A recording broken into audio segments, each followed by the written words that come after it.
Tapi dalam hati dia mulai berkata, tak pernah dibuat Nabi bid'ah. Betul juga cakapnya. Pertama, marah. Yang kedua, ragu. Yang ketiga, mulai membid'ahkan orang lain. Ini yang paling dikhawatirkan.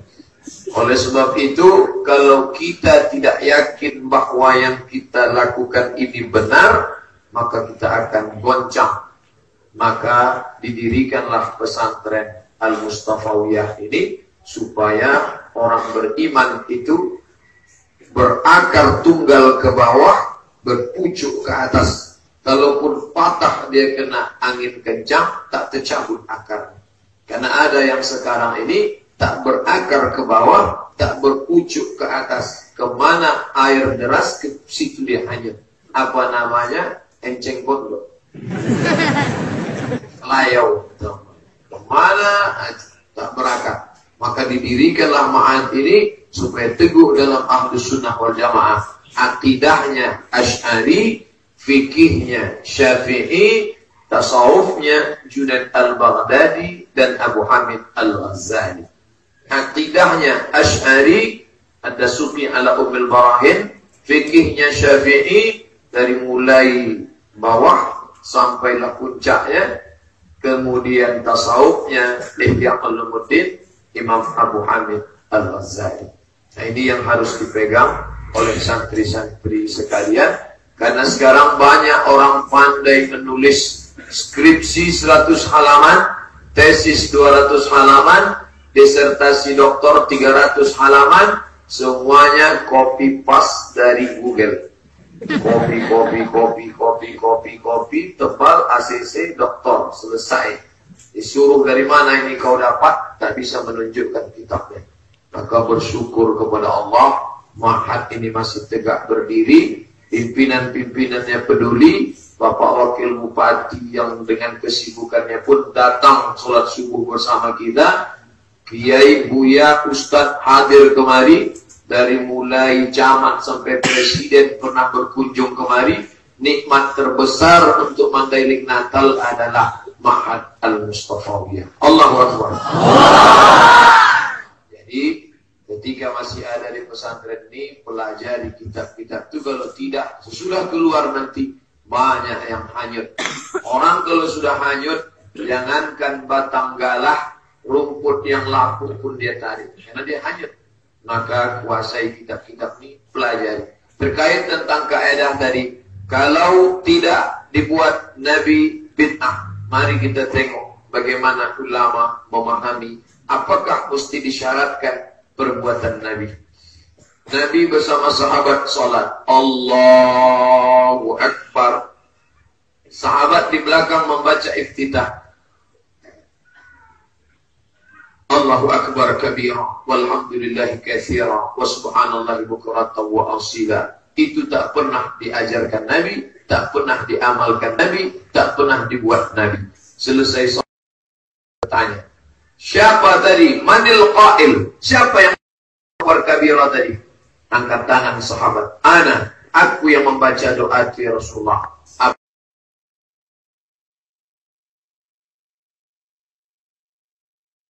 Itu langit karena doa yang kau baca.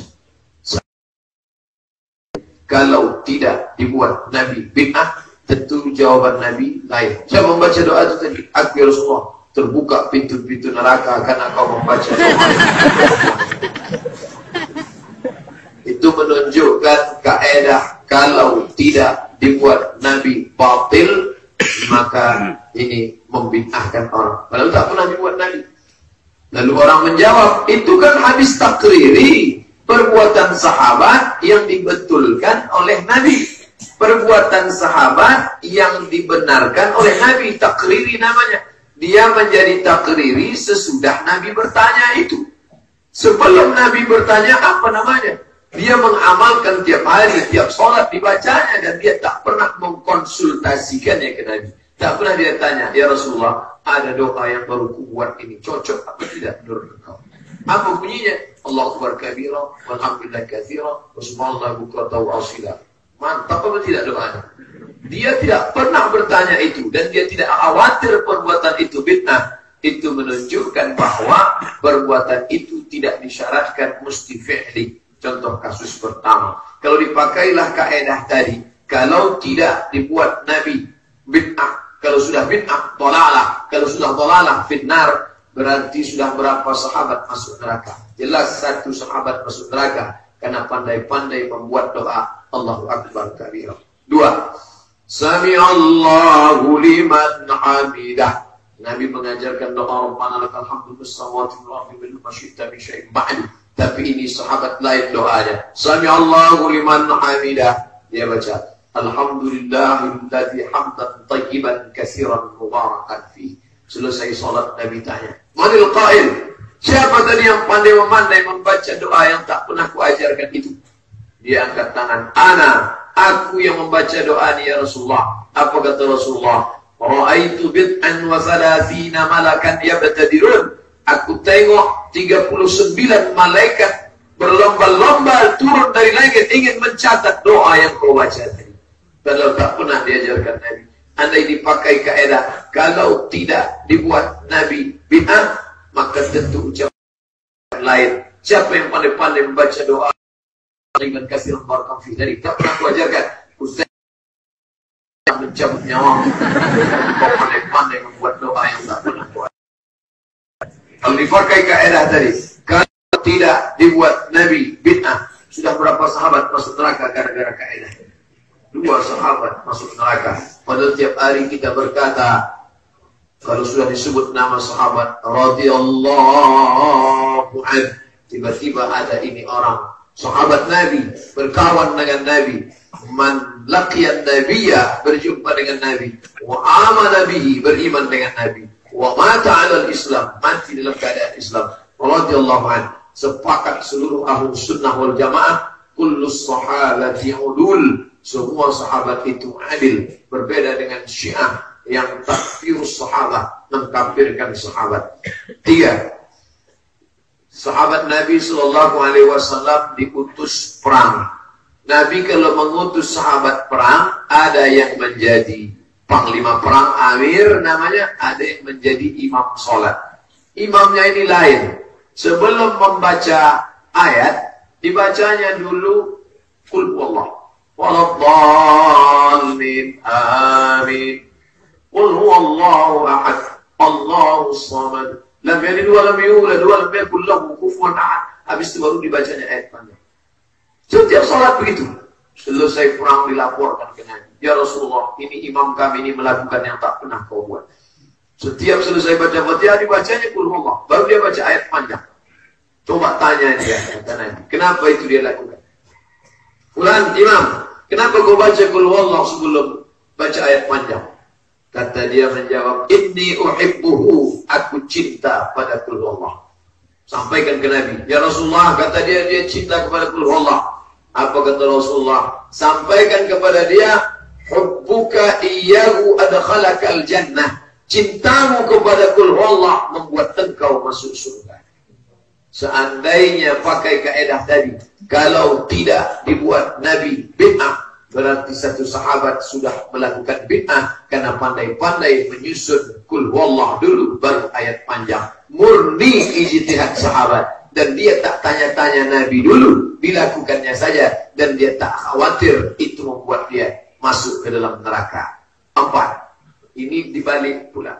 Imam saat perang juga, sebelum membaca Fatihah, iftitah Fatihah, setelah Fatihah dibacanya ayat panjang. Sebelum rukuk dibacanya ayat Qul huwallah, surat Al-Ikhlas. Qul huwallahu ahadun Allahus samad lam yalid wa lam yulad wa lam yakul lahu kufuwan ahad. Rakaat kedua begitu juga, baca ayat panjang baru baca Qul huwallah. Lalu kemudian ini pun dilaporkan juga karena sahabat takut ini sudah perbuatan bid'ah. Ya Rasulullah, imam kami ini lain, yang selesai ayat panjang dibacanya Qul huwallah. Jawaban Nabi pun sama, cinta kepada Qul huwallah membuat Allah cinta kepada dia. Kalau dipakailah kaedah tadi, Sudah berapa sahabat masuk neraka gara-gara kaidah yang pendek ini? Kalau tidak, nama sahabatnya Qatadah ibnu Nu'man, disebutkan dalam kitab Musnad Ahmad bin Hanbal. Ada sahabat dari Isya, habis Isya sholat malam, dari Isya sampai subuh. Sebagian ulama menyebut kalau tak tidur qiyamul lail, subuh ayatnya kul wallah, dilaporkan ke Nabi, karena Nabi ada sahabat terus tak ganti-ganti. Bagaimana dia? La ta'dilu thulutsal yang sepertiga Al-Quran, maka dia sudah mengkhatamkan beberapa kali Al-Quran. Seandainya pakai bid'ah, tentu Nabi berkata, pandai-pandai neraka jahanamlah tempat dia. Mensyaratkan fi'il ini. Kita judul nanti kalau anak-anakku ditanya orang, siapa kultum subuh tadi, Ustaz Somad, apa yang disampaikannya? Sahabat-sahabat yang masuk neraka gara-gara kaidah. Gara-gara kaidah. Kalau tidak dibuat Nabi bid'ah. Yang keberapa sekarang? Yang keenam. Ini sahabat as-sahabiyul jalil yang mulia, Bilal bin Abi Rabah. Nabi memanggil dia, Bilal, kemari Bilal. Ada apa ya Rasulullah? Sami'tu dabbana 'alaika baina yadayya fil jannah. Ku dengar suara selopmu dalam surga. Ini hebatnya Bilal, belum mati selopnya sudah masuk surga. Maka kalau ada anak-anakku yang hilang selop, jangan sedih, mungkin sudah masuk juga. Sami'tu dabbana 'alaika baina yadayya fil jannah. Ku dengar suara terompah sendalmu dalam surga, hai Bilal. Apa amal kau Bilal? Apa kata Bilal? Aku tak pernah meninggalkan sholat sunat 2 rakaat setelah wudhu. Sholat sunat wudhu tak pernah dibuat Nabi, tak pernah disuruh Nabi, tak pernah diajarkan Nabi. Tunjukkan kepada kita mana Nabi menyuruh, hai orang beriman, kalau kau habis berwudhu sholat sunatlah kau 2 rakaat. Tak ada. Itu murni inisiatif dari Bilal bin Abi Rabah. Dan Nabi tak memanggil marah, Bilal, aku dengar suara selopmu dalam neraka karena kau memandai-memandai membuat-buat ibadah sholat sunat 2 rakaat setelah wudhu. 7. Ada namanya sahabat Khubayb. Namanya Khubayb. Khubayb ditangkap oleh musuh. Lalu kemudian sebelum dipancung, apa permintaanmu Khubayb sebelum dipancung? Khubayb minta sholat sunnah 2 rakaat. Sanna, dialah yang membuat sunnah, bukan Nabi. Yang pertama kali membuat sholat sunnah sebelum dipancung 2 rakaat. Khubayb. Sholat apa namanya? Tak pernah Nabi mengajarkan usolli sunnatal qabliyah pancung 2 rakaat. Asli perbuatan sahabat namanya Khubayb. Dan diceritakan itu kepada Nabi, ya Rasulullah, kami ditangkap musuh tapi kami lepas. Adapun sahabat kami Khubayb, dia sholat sunat dulu 2 rakaat sebelum dipancung. Maka Nabi tidak marah, tak murka. Justru Nabi mendoakan dia, menunjukkan tidak disyaratkan mesti ada fi'li, perbuatan. 8. Sampai berapa nih Pak Ustaz? Sampai habisnya. Seingatnya saja. Lalu kemudian yang ke-8 ini dilakukan oleh sahabat ketika sedang musafir. Di tengah perjalanan ada orang gila, dibacakannya Al-Fatihah sambil menahan air liur. Bismillahirrahmanirrahim. Alhamdulillahirabbil alamin arrahmanir rahim maliki yaumiddin iyyaka na'budu wa iyyaka nasta'in ihdinas siratal ladzina an'amta 'alaihim ghairil maghdubi 'alaihim. Tahan sampai banyak air liurnya. Setelah banyak diludahkannya ke muka orang gila itu. Sehat orang gila. Inilah asal muasal membaca Fatihah dengan air ruqyah syar'iyyah. Setelah itu diberi oranglah mereka hadiah kambing. Sampai ke Madinah melapor, ya Rasulullah, ada orang gila, kubacakan Al-Fatihah banyak-banyak, kutahan air liurku, habis itu muntahkan. Yang ditanyakannya bukan hukum membaca Fatihah menahan air liur, yang ditanyakannya halal tak hadiah kambing ini. Coba tengok. Kalau kita tidak, yang kita tanyakan hukum Fatihahnya kambing itu tak kita tanyakan. Dia tidak ragu untuk membacakan Fatihah, menghembuskannya dengan air gila. Padahal perbuatan itu tak diajarkan Nabi. Tak pernah. Idza laqitumul majnun faqra'u fahbisu busaqakum. Kalau kamu menjumpa orang gila, baca Fatihah, maka tahanlah ludah kamu. Tak pernah lu itu. Tapi dia inisiatifnya sendiri. Dan dia tidak menganggap itu bid'ah. Yang dia khawatirkan adalah apa hukum mengambil upah kambing dari rupiah. Kata Nabi, boleh kau makan. Yang ke-9, bertamulah sekelompok sahabat yang sedang musafir ke sebuah kampung. Tapi orang kampung itu tak mau memberikan izin. Pergi sana, kami tak mau menerima kalian. Pergilah mereka. Tak berapa jauh, datanglah orang naik kuda dari kampung tadi memanggil, rupanya kepala suku di Sengat Kalajengking. Akhirnya dia pun balik lagi, minta bacakan doa, dibacakannya Fatihah, dihembuskannya pada tempat yang kena Kalajengking tadi. Kepala suku tadi pun sehat, diberikan kambing 30 ekor, dibawa ke Madinah, lapor ke Nabi, ya Rasulullah, begini cerita kami, lalu membacakan Al-Fatihah, sehat kepala suku itu. Yang ditanyakannya, apa hukum menerima 30 kambing? Kata Nabi, kenapa tak kalian kasih ke aku sebagian? Itu menunjukkan bahwa sahabat tidak ragu sedikit pun tentang membacakan Al-Fatihah untuk yang sakit. Padahal Nabi tak mengajarkannya sama sekali. Nabi tak menyuruh dan Nabi tak membuatnya sama sekali. Yang ke-10, ini nama sahabatnya tak lain tak bukan, yaitu Abdus Syams, hamba matahari. Nama menghambakan diri pada matahari tak baik, karena ini perbuatan syirik. Menghambakan diri hanya pada Allah. Abdullah, Abdurrahman, Abdurrahim, Abdus Somad. Tapi dibuatnya hamba matahari. Maka dirubah Nabi namanya menjadi Abdurrahman. Nama bapaknya Sakhar, nama kampungnya Daus di Yaman. Maka dipanggil dia Abdurrahman ibnu Sakhar ad-Dausi.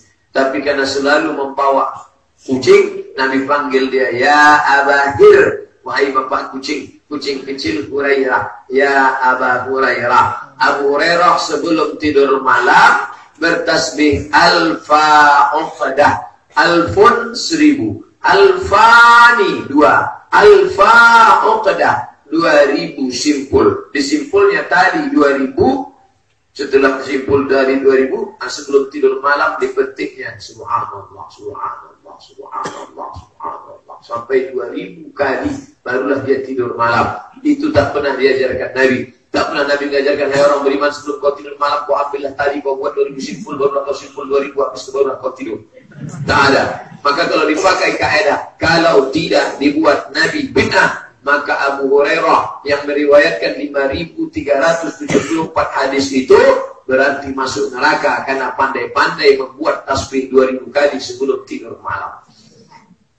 Yang ke 11.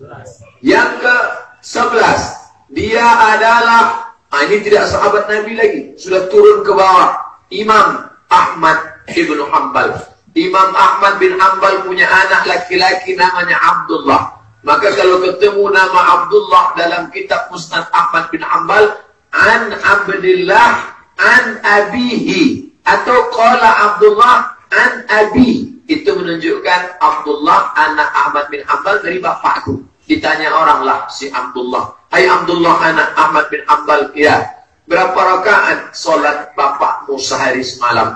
Apa kata Abdullah? 300 raka'ah, 300 raka'ah, 300 rakaat sehari semalam. Tak pernah diajarkan Nabi, hai orang beriman, sholatlah kamu 300 rakaat. Maka kalau dipakai kaedah tadi, kalau tidak dibuat Nabi bid'ah, melaksanakan 300 rakaat sehari semalam bid'ah, maka Imam Ahmad bin Hanbal pun masuk neraka juga gara-gara kaedah ini. Selanjutnya yang ke-12, Imam Ahmad bin Hanbal juga, yaitu dia menambah bacaan sholat. Disebutkan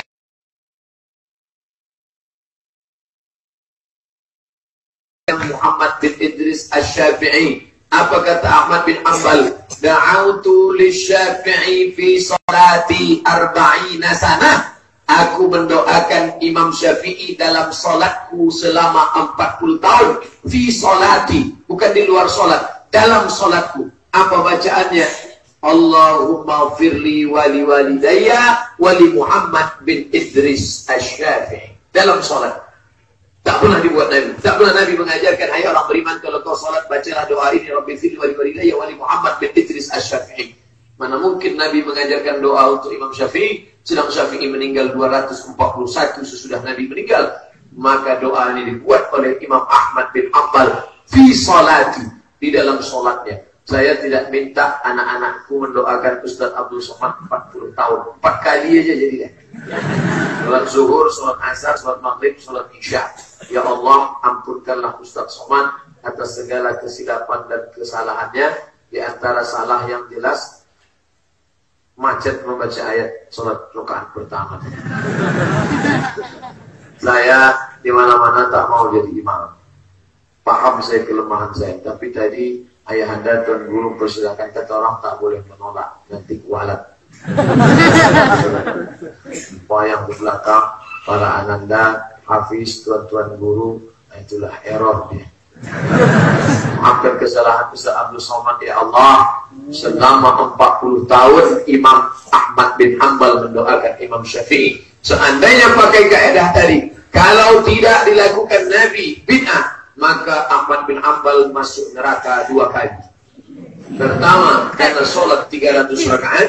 Yang kedua, karena menambah bacaan sholat. Rabbi firli wali walidayya wali Muhammad bin Idris Asy-Syafi'i. Imam Ibnu Taimiyah, yang kitabnya panjang semeter, Majmu' Fatawa Ibnu Taimiyah, selesai sholat subuh tidak keluar masjid. Ditulis oleh muridnya dalam manaqib Imam Ibnu Taimiyah. Selesai sholat subuh, dia menghadap ke jamaah. Habis sholat subuh, dia pun menghadap ke jamaah, mendongakkan kepalanya ke langit, menatap ila sama, membaca Al-Fatihah sampai terbit matahari. Bismillahirrahmanirrahim. Alhamdulillahirabbil alamin, arrahmanir rahim, maliki yaumiddin, iyyaka na'budu wa iyyaka nasta'in, shiratal mustaqim, shiratal ladzina an'amta 'alaihim ghairil maghdubi 'alaihim waladdallin. Amin. Sampai terbit matahari. Itu pun tak pernah diajarkan Nabi.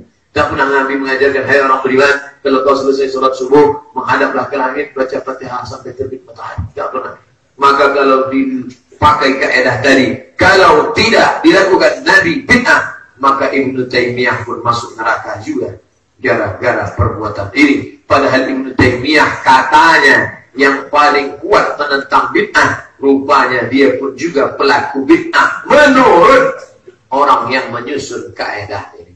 Ini saya berikan contoh untuk membatalkan kaedah yang banyak memasukkan umat Islam ke dalam neraka jahanam gara-gara kaedah yang fatal. Maka datanglah seorang bernama Abdul Ilah Husain Al-Arfaj dari Saudi Arabia, menulis kitab judulnya Mafhumul Bid'ah wa Atharuhu fi Ittirabil Fatawa Al-Mu'asirah. Pemahaman bid'ah dan pengaruhnya dan gonjang-ganjing memahaminya terhadap kekacauan fatwa-fatwa orang di zaman modern ini. Kebetulan dia tinggal di Saudi Arabia yang mayoritasnya bermazhab Hambali, tapi dia tetap berpegang kepada mazhab Syafi'i, dan dia bantah kaedah yang batil ini. Bisa di-download di internet, Mafhumul Bid'ah wa Atharuhu fi Ittirabil Fatawa Al-Mu'asirah. Maka alhamdulillah, saya taklah menggurui adik-adik anak-anakku sekalian. Kita sama-sama penuntut ilmu, hanya sekedar mengulang kaji. Kuatkanlah keyakinan, bacalah kitab. Takkan kalian dapatkan di luar sana bisa duduk bersama tuan guru, bisa ada halaqah. Kalau sudah kuliah nanti kalian ke IAIN Medan, kuliah ke USU, kuliah ke UISU, kuliah kemana-mana, sibuklah sudah menulis makalah. Tak lagi sempat menghafal matan, tak lagi sempat bertanya i'rab, tak lagi sempat asik dengan dunia ini. Maka mumpung ada umur panjang, badan sehat 7 tahun di sini, baca semua, ambil ijazah, amalkan zikir-zikir, maka itulah yang akan memperkuat Ahlus Sunnah wal Jamaah. Saya tak akan khawatir Ahlus Sunnah Jamaah diserang oleh Mu'tazilah, diserang oleh Jabariyah, diserang oleh Sunnah, diserang oleh mengaku-ngaku Ahlus Sunnah. Mari kembali ke Quran dan Sunnah. Kalimatul haq urida bihal batil. Kalimatnya hak. Mari kembali ke Quran dan Sunnah tanpa melalui ulama. Siapa yang sanggup? Sedangkan Ibnu Hajar Al-Asqalani Al-Hafiz, kalau sudah disebut waqala Al-Hafiz, tak ada hafiz lagi selain dia. Kalau sudah disebut Al-Hafiz di Indonesia, hafal Quran. Tapi kalau sudah disebut Al-Hafiz dalam ilmu hadis, hafal 300.000 hadis. Murid saya namanya Al-Hafiz, Quran tak hafal, hadis tak ingat.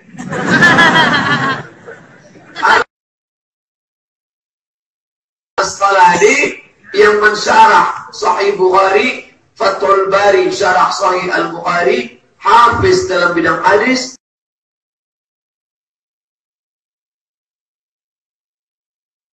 Ibnu Hajar Al-Asqalani Asy-Syafi'i.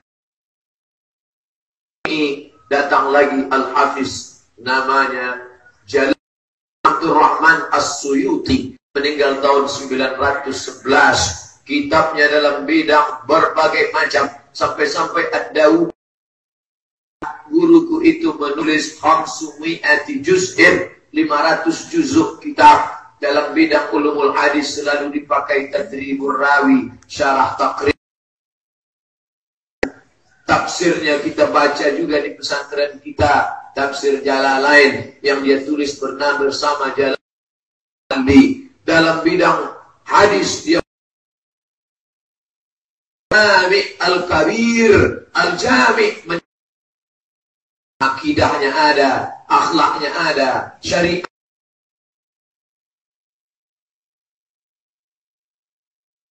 ditulisnya sendiri, at-tafsir bil tafsir bil ma'thur, namanya Hafiz Jalaluddin Abdurrahman Asy-Syafi'i, tetap bermazhab Syafi'i. Sombong, Syafi'i manusia, aku manusia. Syafi'i makan, aku makan. Syafi'i tidur, aku tidur. Syafi'i bisa berijtihad, aku pun juga sama. Memang sama-sama macam Imam Syafi'i. Tapi Imam Syafi'i itu kalau berangkat dari rumah ke masjid, telinga disumbatnya. Kenapa disumbatnya? Takut dia kalau terbuka, ingat dia semua cakap yang dia dengar selama di jalan itu. Sedangkan kau baca sekarang juga lupa. Imam Syafi'i belajar bahasa Arab 20 tahun di Bani Huzail, kampung yang paling steril, bersih bahasa Arabnya dari kontaminasi bahasa luar. Dia tidak bahasa Arab di Makkah, karena di Makkah banyak orang Persia, banyak orang Syam, banyak bercampur bahasa. Pergi dia ke perkampungan 20 tahun. Sedangkan engkau belajar bahasa Arab 6 SKS. 16 tatap muka, potong libur semester, potong libur hujan. Kadang-kadang kau lambat, kadang-kadang dosen lambat, kadang sama-sama tak datang. Tiba-tiba kau berkata, aku dengan Syafi'i sama. Oleh sebab itu maka Abdul Somad, hamba Allah yang dhaif, yang fakir, yang tak punya ilmu apa-apa, saya merasa rendah dan hina, maka saya ikut dalam fikih Imam Syafi'i. Dalam bidang hadis kita ikut Imam Al-Bukhari. Saya tidak mau ikut Syafi'i. Saya hanya pakai Sahih Bukhari, Sahih Muslim. Saya hanya pakai Bukhari. Bukhari dapat hadis dari siapa? Dari gurunya. Siapa gurunya? Ahmad bin Hanbal. Ahmad bin Hanbal dapat dari siapa? Gurunya. Siapa guru Ahmad bin Hanbal? Syafi'i. Jadi kalau ada orang berkata, saya ikut Bukhari tapi tak mau ikut Syafi'i. Waras apa sehat? Imam Syafi'i meninggal 204. Setelah itu dia pergi ke Baghdad, datang orang belajar ke dia. Meninggal tahun 241. Itulah dia Imam Ahmad bin Hanbal. Ahmad bin Hanbal punya murid namanya Muhammad bin Ismail bin Ibrahim bin Mughirah bin Bardisbah Al-Bukhari, meninggal tahun 256. 256 241 204. Lalu kalau ada orang berkata, Ustaz, tolong jelaskan masalah ini, tapi jangan pakai mazhab, langsung saja ke hadis. Kau hadis dari mana? Sahih Bukhari, Sahih Muslim. Bukhari Muslim berguru ke siapa? Ke Imam Mazhab. Kalau begitu Bukhari Muslim pun tak usah kita pakai. Lalu kemana? Makanya sekarang banyak orang tak bersanad. Dia langsung ke Nabi. Bagaimana belajar? Malla syaikhalahu, siapa yang tak berguru, fasyaitanu syaikhuhu, maka setanlah gurunya. Oleh sebab itu beruntung tuan-tuan, semua yang belajar kepada tuan-tuan guru di Mustafawiyah, maka bersambunglah sanadnya sampai kepada Syekh Mustafa Hussein, lalu Syekh Mustafa bersambung sanadnya kepada ulama-ulama di Makkah, bersambung kepada Mufti Syafi'i Syekh Ahmad Zaini Dahlan, sampailah kepada Imam Syafi'i, dari Imam Syafi'i ke Imam Malik bin Anas, Malik bin Anas dari Abu Zinad dari A'raj dari Abu Hurairah dari Nabi Muhammad sallallahu alaihi wasallam. Al-isnad minad din, sanad itu bagian dari agama. Fanzuru amman ta'khudhu dinakum, pandanglah dari siapa kau mengambil agamamu. Sekarang orang tak peduli ambil dari mana-mana saja, dengar ini, ambil ini, lalu kemudian dia baca sendiri, pahami sendiri, nyasar sendiri, sesat sendiri. Dhalla wa adalla, sesat dan menyesatkan. Alhamdulillah, ada di sini tuan-tuan guru yang sanadnya bersambung ke Al-Azhar, ada tuan guru yang sanadnya bersambung ke Makkah, ada tuan guru yang sanadnya bersambung ke Madinah, tapi semuanya nanti akan bertemu pada sanad silsilah, bertemu kepada tabi'in, pada sahabat, pada Nabi Muhammad SAW. Apa kata Abdullah ibn Mubarak? Laulal isnad, kalaulah bukan karena sanad, laqala man sya'a ma sya'a, orang akan berkata sesuai kemauannya. Menurut saya yang muncul sekarang, orang yang alim bukan menurut saya. Qala fulan, di ujung barulah dia berkata qultu. Begitu. Sekarang orang tak mau qala fulan, tak ada angin, tak ada hujan. Qultu. Menurut saya, kamu siapa? Kita tidak ada apa-apanya. Oleh sebab itu ada 3 yang tidak ada dalam agama lain, ada dalam agama ini. Yang pertama sanad, silsilah keilmuan sampai ke guru. Yang kedua adalah nasab harus dihafal. Yang ketiga adalah i'rab tak ada dalam bahasa lain. Belum pernah kita mendengar I see Muhammadan, my name Muhammadun, I'm walking with Muhammadin. Ada. Itu hanya ada dalam bahasa Arab. Ja'a Muhammadun, ra'aitu Muhammadan, marartu bi Muhammadin. Itu tak ada dalam bahasa lain. Maka kita pahami ini dengan baik. Nasab kita jaga, agama kita jaga. Insya Allah, orang yang khawatir, yang cemas Ahlus Sunnah wal Jamaah akan pudar, akan hancur. Siapa saja di antara kalian yang ragu tentang Ahlus Sunnah, datanglah ke Ma'had Al-Mustafawiyah. Kuat balik semangat insya Allah. Allahu Akbar. Kenapa Ustaz berkata demikian? Saya sendiri berkata demikian karena masih tetap membaca kitab kuning, masih mengkaji Ad-Dasuki ala Ummil Barahin, masih membaca kitab Nahwu Syarah Ibn Aqil, masih membaca tafsir Sawi, masih membaca kitab-kitab fikih, bahkan sampai ke Al-Mahalli, Rawdatul Talibin, Al-Majmu' Syarah Muhazzab, masak fikih Syafi'i itu, masak akidah Asy'ari itu dalam kepala, keluar, barulah kalian turun ke gunung, pendekar-pendekar. Mana yang mau berdebat? Silakan. Siapa yang mau berdebat sama anak Mustafawiyah? Silakan. Pas datang orang, saya mau debat kamu. Kau baca dulu kitab. Aku tak bisa, tak level kita. Oh, sombong betul anak Mustafawiyah nih. At-takabbur lil mutakabbir sadaqah. Sombong kepada orang yang sombong adalah sedekah. Bukan hadis Nabi. Ini ungkapan Imam Syafi'i. Bapak Ibu yang dimuliakan Allah, anak-anakku sekalian, bangkitkan semangat, terus belajar, tapi tetap niatnya untuk li'ilahi kalimatillah, menolong agama Allah. Hamba Allah yang dhaif, Al-Fakir Abdul Somad, membaca kitab kurang-kurang. Pesantren tak pula tamat. Jadi saya memberanikan diri menjawab pertanyaan itu adalah sementara anak-anakku balik kampung. Ustaz, cuma bukan berjawab ini. Sementara anakku dari Mustafawiyah balik. Asal balik nanti mereka berhenti dan berceramah. Balik nanti pendekar-pendekar nih. Banyak yang dari Riau.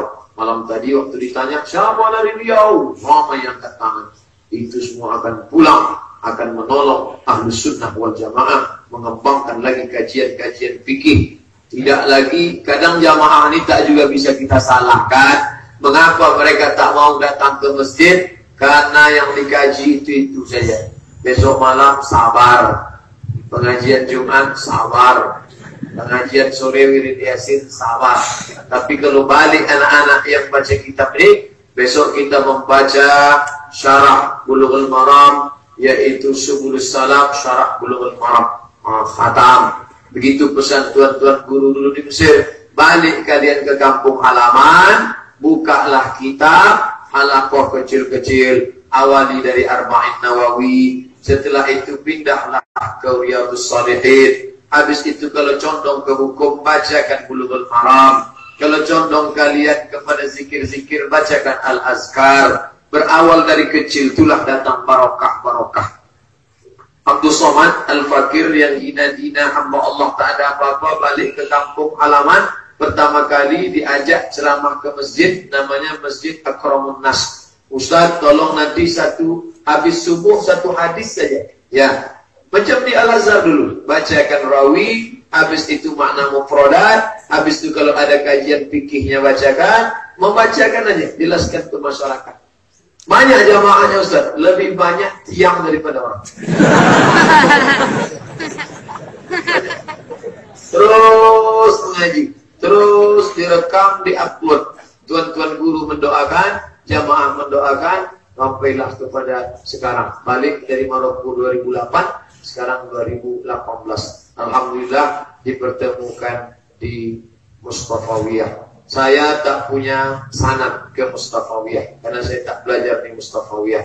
Tapi kalau diurut, berjumpa pada guru waktu di Muallimin Al-Wasliyah dulu, ada namanya Ustadz Hafiz Yazid. Saya belajar kepada beliau syarah Ibnu Aqil, walaupun tak tamat, 2-3 halaman ada insyaallah. Kemudian tafsir Jalalain ada juga belajar ke beliau. Kemudian ada Sufi anak Ummil Barahim, belajar mengambil barokah. Jadi kalau diurut-urutkan, pernah Ustadz belajar ke Purba langsung tidak, tapi tak langsung. Kalau tak langsung streaming berarti Pak Ustadz. Ya, itulah agak-agak.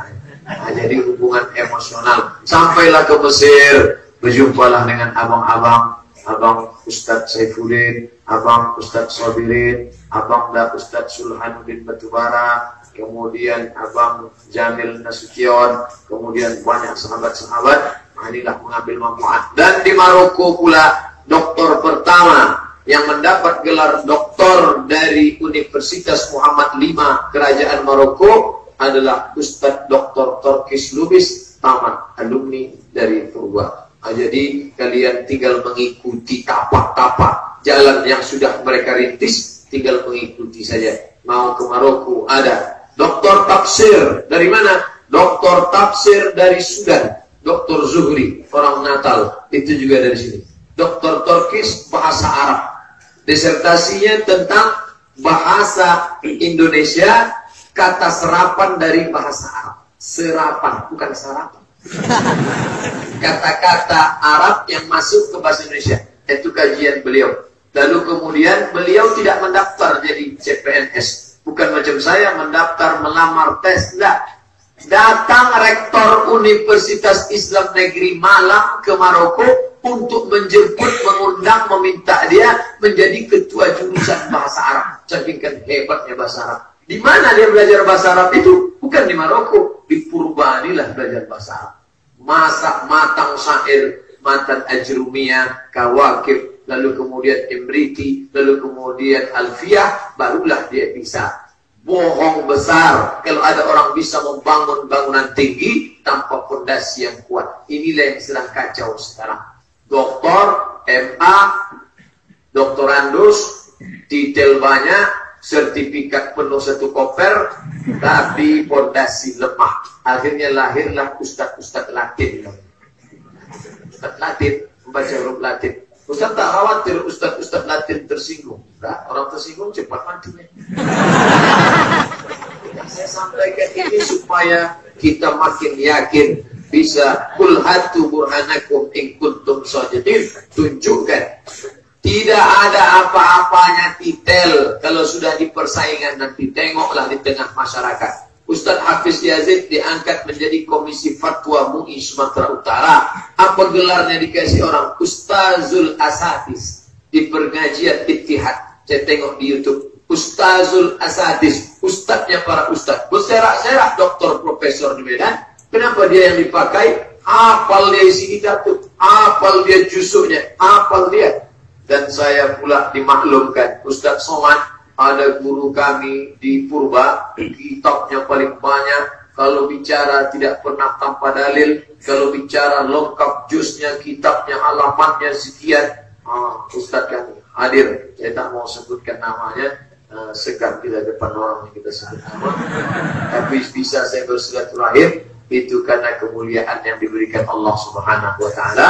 Suatu hari datanglah profesor, namanya Profesor Dr. Safruddin Nasution dari Simangampat. Ustadz Somad, kapan bisa datang ke Purba? Insya Allah Prof, saya akan datang. Ini tanggalnya, saya datang. Tanpa pikir-pikir saya bilang saya akan datang. Karena memang sudah lama ingin datang kemari. Alhamdulillah semuanya sudah dapat. Berceramah di Fatayat malam tadi, berceramah pula di pelajar laki-laki siang pagi ini. Malam tadi jam 3 mandi air hangat di bekas segar tadi. Makan durian pun sudah pula tadi malam. Allah, ini semua kenikmatan. Tak pernah pikir di pikiran saya akan mendapat nikmat yang besar yang belum lagi berziarah ke makam Tuan Guru untuk menyambungkan hubungan.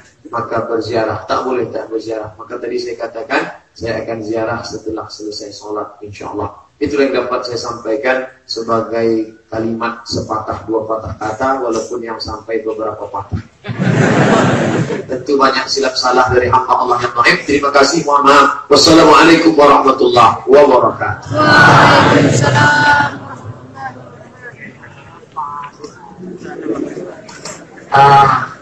Kita ucapkan terima kasih kepada Ustaz. Mudah-mudahan Allah memberikan kesehatan dan banyak umur. Ilmu yang sangat banyak.